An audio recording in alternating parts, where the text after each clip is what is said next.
Oh, am revenit cu a doua filmare și barca aia e tot în spatele nostru.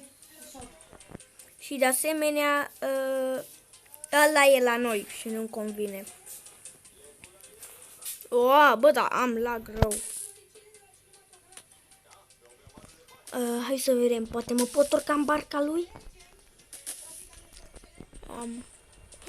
Uite-i barca. Dar nu cred că mă... dar ce se duce? Bine, la noastră edita mai animalul. Hai că revin. Am revenit pentru că...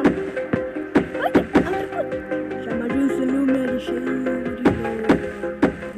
Am ajuns în lumea a doua și uitați-vă ce e. Hai că lumea a doua dacă e.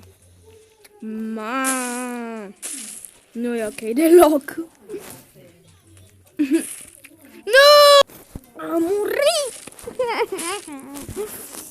Și nu mai vine lui ăla. Nu-i corect. Măcar am strâns gol destul pentru un legendar. 41 de astea. 40 de astea. 39 de astea. 3 uși. 3 dămpi sau ce-or fi. Unul de ăsta. Unul de ăsta. Un buton.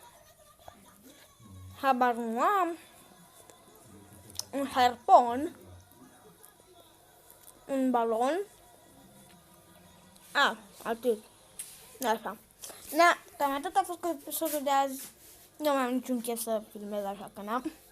Cam atât a fost cu episodul de azi. Nu uitați să abonați și să abonați și că acestea fiind spuse, noi ne vrem data viitoare. Bam, bam, bam, bam.